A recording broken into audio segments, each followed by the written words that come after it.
अब ज़रा आम नौजवानों की हम बात करते हैं। आम नौजवान वो चाहे खिलाड़ी है, वो चाहे स्कूल गोइंग स्टूडेंट है, क्योंकि जो पिछले वाक़यात हमने देखे हैं ना, उससे दिल ना घबरा सा गया है कि दिल का आर्जा, दिल का मरज़ एक टीनेजर को भी हो सकता है, यानी हार्ट अटैक का शिकार एक छोटा बच्चा। हम तो यही समझते थे कि जी 40 प्लस 50 प्लस को होता है, लेकिन हाल ही में ऐसे बहुत सारे केसेस अब रिपोर्ट हो रहे हैं कि अंडर 40, अंडर 20 हार्ट अटैक के जो केसेस हैं वो बढ़ते जा रहे हैं। वजूहात क्या हैं, ये जानने के लिए हमने एक रिपोर्ट तैयार की है। पहले ये देखते हैं, फिर इस पर मजीद बात करेंगे। क्रिकेट मैच के दौरान दिल का दौरा पड़ने से 2 नौजवानों की मौत ने दीगर नौजवान खिलाड़ियों को खौफ में मुब्तला कर दिया है। गुज़िश्ता हफ्ते हरकत कल बंद होने से कराची में 20 साल के रिजवान, जबकि लाहौर में इंटर क्लब चैंपियनशिप के दौरान 35 साल के वक्कास की मौत हुई। जिस्मानी तौर पर फिट नजर आने वाले खिलाड़ियों की अचानक मौत कैसे हुई? माहिर अमराज कल्ब डॉक्टर फवाद फारूक कहते हैं, जरूरी नहीं कि बज़ाहिर तंदुरुस्त नजर आने वाला वाकई सेहतमंद हो। हार्ट अटैक वाला मामला भी अब यंग लोगों में बहुत कॉमन हो गया है। यंग लोगों में कभी कभार कुछ दिल के पट्ठों की ऐसी बीमारियां होती हैं जो छुपी हुई होती हैं, उसमें कोई अलामतें नहीं हो रही होती हैं। अचानक किसी फिज़िकल स्ट्रेस की वजह से या किसी वजह से अचानक एक ऐसी धड़कन उनमें जनरेट होती है जो जानलेवा हो जाती है। उस दौरान अगर टाइमली उनका BLS एक कार्डियक पंप कर दिया जाए और बिजली लग जाए तो वो बच जाते हैं। कराची यूनिवर्सिटी के director health and physical education Rashid Qureshi समझते हैं कि गैर मुतवाज़िन ग़िज़ा और अपनी सेहत से मुताल्लिक लापरवाही ऐसे हादसात का बाइस बनती है। क्रिकेट हो या कोई भी एक्टिव स्पोर्ट्स हो, वो पूरी एनर्जी और पूरी क़ुव्वत मांगता है, और जो इस तरह के लाइफस्टाइल के बच्चे होते हैं, लड़के होते हैं, लड़कियाँ होती हैं, वो अमूमन ऐसा होता है कि वो पार्टी के तौर पर मैचेस को लेते हैं कि वो मैच खेलेंगे या उसके बाद कहीं पाए छोले खाएंगे या हलवा पूरी खाएंगे या चाय पराठा। तो इस तरह का वो न्यूट्रिशन फूड प्रेफर करते हैं मैच के दौरान या मैच के बाद। तिबी माहिरीन कहते हैं कि चिकनाई से भरपूर ग़िज़ाओं का इस्तेमाल, सिगरेट नोशी और वर्जिश ना करना नौजवानों में दिल के दौरे का सबब बन रहा है। खेलों में नाखुशगवार वाक़यात से बचने के लिए खिलाड़ियों को डाइट के साथ साथ रोज़ाना की बुनियाद पर ट्रेनिंग भी करना होगी। कैमरामैन कासिम रईस और सनाउल्लाह डायरी के साथ हुज़ैफ़ा खान, समा, कराची। दिल का रोग तो होता बड़ा ख़तरनाक है। जब नौजवानों में ये मरज़ बढ़ने लगे तो इस माशरे में संगीन सूरत हाल की निशानदेही करता है।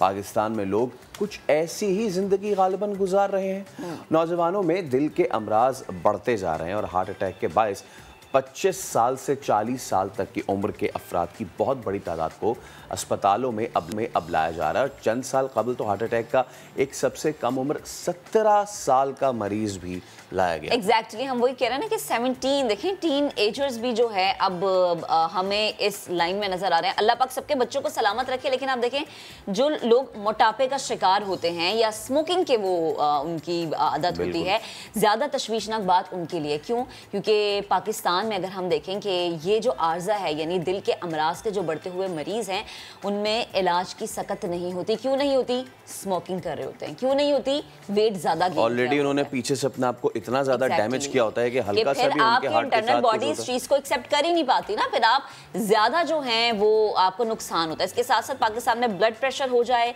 या शुगर हो जाए, उसके मरीजों की तादाद भी दुनिया में सबसे ज़्यादा तेज़ी से बढ़ रही है। और यही हालात अगर रहते हैं, सिचुएशन यही रहती है, तो खदशा ये जाहिर किया जा रहा है कि चंद साल में अमवात और माजूरी के लिहाज से अल्लाह ना करे, बहुत अफसोस के साथ ये कहना पड़ रहा है कि पाकिस्तान दुनिया का सबसे। और ये सब क्यों? ये सब इसलिए बिकॉज जो हमारा डेली रूटीन है, जो हमारा उठना बैठना है, खाना पीना है, और जिस तरीके से हम अपनी ज़िंदगी के दीगर मामलात चलाते एक दिन में, वो बहुत ज़्यादा डिस्टर्ब हो गए हैं। एक्सरसाइजेस हमने उसमें इंक्लूड नहीं की हुई, आराम पसंद हो गए हैं, बहुत सुस्त हो गए हैं हम ना अपनी ज़िंदगियों में।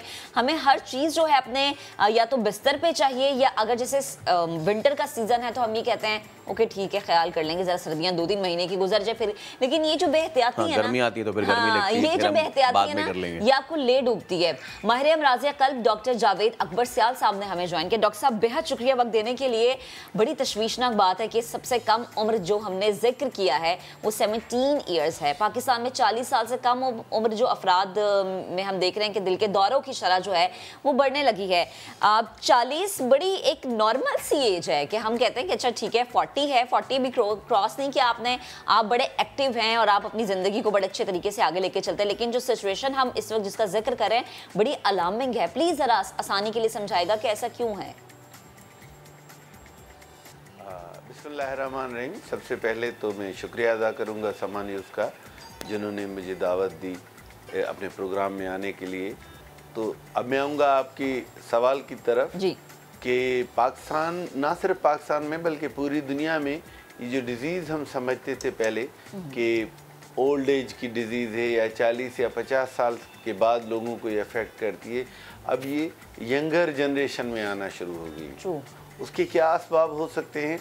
सबसे पहले ये कि हमने अपनी जो प्रॉपर चीज़ें हैं, जो रिवायात हैं, उनको छोड़ दिया है। उसमें दो चीज़ें ख़ास हैं। सबसे पहले हमारा intake, calorie intake, food, junk food की तरफ, रेडी टू कुक फूड की तरफ चले गए हैं, तो हमारी खाने की आदतें वो बिल्कुल ठीक नहीं रही। दूसरा, जिन कामों से हम अपनी कैलोरीज बर्न करते हैं, मतलब जो हम एनर्जी इंटेक करते हैं, उसको जब इस्तेमाल करते हैं वो कम होने लगी हैं। जैसे अभी आप देखेंगे कि आपको सड़क पे चलते हुए लोग बहुत कम नज़र आएंगे। हमने साइकिलिंग करना छोड़ दिया है, ख़ास करके ऐसे शहर में जहां हम रह रहे हैं। ये दुनिया के शहरों में से आप देखेंगे कि उस तरह की सहूलियत वॉक करने की, साइकिलिंग करने की, कैलोरीज बर्न करने की वो नहीं है।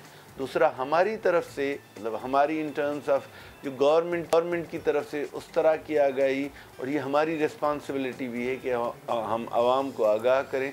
तो इन चीज़ों की वजह से जो डिज़ीज़ पहले ओल्ड एज में हो रही थी, अब यंगर एज में होना शुरू हो गई है। उसके अलावा जो एक बहुत अहम वजह है तंबाकू का इस्तेमाल। आप देख रहे हैं कि यंगस्टर्स में, हमारे जो स्कूल गोइंग हैं, जो कॉलेज गोइंग लोग हैं, वो स्मोकिंग, पान, गुटखा, छालिया और डिफरेंट तरीके से वो इस तंबाकू का इस्तेमाल बहुत ज़्यादा हो गया है।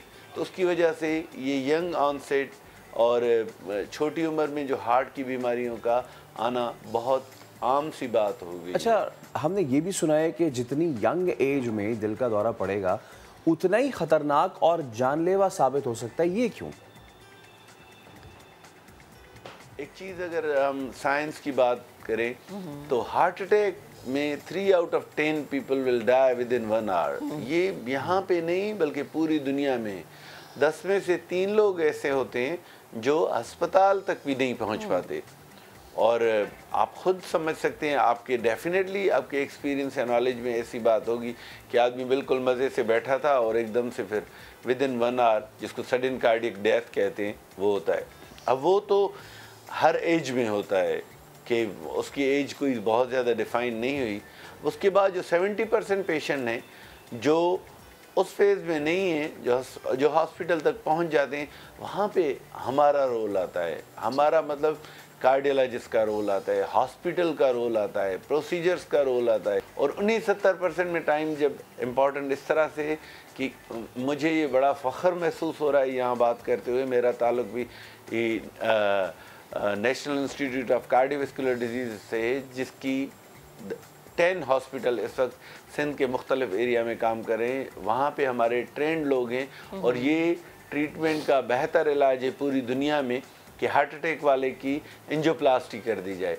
कितना जल्दी कर दी जाए तो इंटरनेशनल स्टैंडर्ड ये है कि with in 90 minutes first medical contact मरीज़ हमारे मिट्टी के सेंटर में आया और डॉक्टर ने देखा, उसने कहा इसको रात में 3 बजे एंजियोप्लास्टी की ज़रूरत है, तो सारी चीज़ें एक्टिव होती है, हमारा डॉक्टर पहुंच जाएगा और 90 मिनट्स के अंदर उसकी शरीयान खुलनी चाहिए। ये स्टैंडर्ड है और उसको फॉलो करना चाहिए। ठीक। अच्छा डॉक्टर साहब, जो हम चीज़ें बता रहे हैं कि आप या तो तंबाकू नोशी का इस्तेमाल ज़्यादा बढ़ गया है, लोगों की रूटीन सही नहीं रही, डाइट भी ख़राब हो चुकी है, ये तो एक जनरल चीज़ें होगी ना कि इसकी वजह से इन चीज़ों में बड़ा इजाफा हो रहा है। अगर हम स्पेसिफिकली पाकिस्तान की बात कर लें तो ब्लड प्रेशर और शुगर के मरीजों की तादाद भी जो है सबसे ज़्यादा तेज़ी से बढ़ रही है पाकिस्तान में। इसका रीज़न क्या समझते हैं आप? बिल्कुल, ये चैनल पे मैं ये ज़रूर बताऊंगा कि पाकिस्तान में कम से कम शुगर की तादाद तो बहुत तेज़ी से बढ़ रही है और रिसेंट जो डेटा है उसमें हम 1/3 पे हैं। लेकिन अगर पॉपुलेशन तीसरे नंबर पे, चाइना और इंडिया के बाद, अगर पॉपुलेशन के तवसत से बताएं तो हम फर्स्ट नंबर पे हैं। अगेन ये दोनों चीज़ें, इनको हम नॉन कम्युनिकेबल डिजीज़ कहते हैं, एक दूसरे से लोगों में नहीं लगती, लेकिन बहरहाल मौरूसी या जेनेटिक्स में चलती हैं। और अगेन अगर हम बात पे आएंगे कि ये सिंपल है कि हम डिपॉजिट करेंगे उतना खर्च भी करेंगे, मतलब हम खाएंगे, जंक फूड खाएंगे, हम कैलोरीज बहुत ज़्यादा इस्तेमाल करेंगे और उसको खर्च नहीं करेंगे, तो definitely ultimately this thing will go bad. और डायबिटीज़ उसकी वजह से होती है, और कुछ स्ट्रेस की भी ज़रूर है। हमारी लाइफ में स्ट्रेस बहुत हो गया है, आपको बेहतर पता है, आप जाते हैं, लोगों से मिलते हैं, तो स्ट्रेस का बहुत इम्पॉर्टेंट इफ़ेक्ट है हाइपरटेंशन पे, शुगर पे, और हमारी जो हमारी जो आदतें हैं या जिस तरह से आजकल हमारा रहन सहन है। आप अगर देखेंगे कोई भी 3 या 4 बजे से पहले नहीं सोता और सेल्यूलर नेटवर्क पे लगे रहते हैं, और फिर हम जितना भी नेचर से दूर जाएंगे उतना हम इन चीज़ों में और फंसते चले जाएंगे, क्योंकि नेचर ने हमें टांगें दी हुई हैं कि आप वॉक करें, लेकिन हम नहीं करते। खाने में बहुत ज़्यादा मुरगन ग़िज़ाएँ और रेडी टू कुक फूड पसंद करते हैं। रात मिली हमें आराम करने के लिए, हम नहीं सोते और दोपहर या असर तक सोते रहते हैं। तो ज़ाहिर है इन आदत की वजह से ये डिज़ीज़ बहुत तेज़ी से फैल रही हैं और हमें अभी सोचना चाहिए। अच्छा डॉक्टर साहब, ये भी बताएं कि जो यंग हमारी जनरेशन है, यंग लड़के या लड़कियाँ, वो अपने अंदर ऐसी कौन सी चीज़ को महसूस करें कि फ़ौरन उन्हें फ़ील हो जाए और फिर वो अमराज़ क़ल्ब के डॉक्टर से रुजू करें? सबसे पहले 70s में एक रिसर्च हुई थी जिसने बताया था कि कौन से मरीज़ ऐसे हैं जिनको हार्ट का प्रॉब्लम लाख ज़्यादा होता है। उस वक्त ये चीज़ें आइडेंटिफाई की गई थी कि जिनकी फैमिली हिस्ट्री इस तरह की हो, उनमें चांसेस बहुत ज़्यादा हैं। जो स्मोकिंग करते हैं उनमें चांसेस बहुत ज़्यादा हैं। जिनमें ब्लड प्रेशर है उनमें चांसेस आम आदमी से ज़्यादा हैं। जो डायबिटिक हैं, भले उनकी डायबिटीज़ मेडिसिन से कंट्रोल हो, भले उनका हाइपरटेंशन मेडिसिन से कंट्रोल हो, उनमें इशू है। जिनका लिपिड प्रोफाइल डीरेंज है, डिस्लिपिडीमिया जिसमें कहते हैं, ये वो लोग हैं जिनमें इन बीमारियों का तनासब आम लोगों से बहुत ज़्यादा है। तो मेरा ख़्याल है कि हमें अपनी इन 4-5 चीज़ों का पता होना चाहिए कि इधर वो हमें हैं या नहीं हैं। सही है। अगर हमें हैं तो उनका अभी से हमें केयर करना चाहिए, इससे पहले कि देर हो जाए। जिसकी फैमिली में, मैं तो अमूमन अपने क्लिनिक में ये भी ज़रूर पूछता हूँ कि किसी करीबी रिश्तेदार की अचानक मौत तो नहीं हो गई थी, क्योंकि वो बहुत इम्पॉर्टेंट है। और फैमिली हिस्ट्री अगर कोई है और उसका फर्स्ट रिलेशन है तो उसको हमें पहले से स्क्रीन करना पड़ेगा। और अगर इस तरह की जो इश्यूज़ हैं, डायबिटीज़, हाइपरटेंशन, तो उसके हवाले से हमें उनका पहले ट्रीट करना पड़ेगा, कंट्रोल करना पड़ेगा, और उसके बाद हम इलाज की तरफ जाएंगे। तो किसी भी यंगस्टर्स में अगर ये 5 चीज़ों में से कोई चीज़ है तो उसको ज़्यादा ख्याल करना चाहिए। मेरा बिल्कुल कतई ये मकसद नहीं कि मैं यंगस्टर्स को डराऊं, लेकिन हमें अपनी सेहत का ख्याल रखना चाहिए। बहुत शुक्रिया डॉक्टर जावेद सियाला हमारे साथ मौजूद थे। और यकीनन ये बड़ा अहम मौजू है। हार्ट अटैक्स की बीमारियाँ, हमेशा से ये समझा जाता था कि जब आप ओल्ड एज की तरफ या डेढ़ उम्र की तरफ जाते तो शायद आपको ज़्यादा इफेक्ट होती है, लेकिन नहीं। रिसेंट पास के रिकॉर्ड्स में ये शो हो रहा है कि जो यंग लड़के, यंग बच्चे हैं, इवन क्रिकेटर्स हैं जो खेल रहे हैं, और जो बच्चे हैं ऑफिस से आते हैं, घर में आते ही उन्हें कुछ फील होता है। सबसे ज़्यादा अहम ज़रूरत ये है इस बात की कि अगर आपको अपनी बॉडी के साथ कुछ भी डिफरेंट फील हो रहा हो तो घर में बैठ के उसको सोचें ना, बल्कि फ़ौरन से डॉक्टर से रुजू करें। क्योंकि हमें शौक है बहुत ज़्यादा घर में ना डॉक्टर बन जाने का। डॉक्टर से पहले जाने से पहले हम सोचते हैं कि हम खुद ज़रा अपने ऊपर तजुर्बे कर लें, तो प्लीज़ ऐसा मत करें।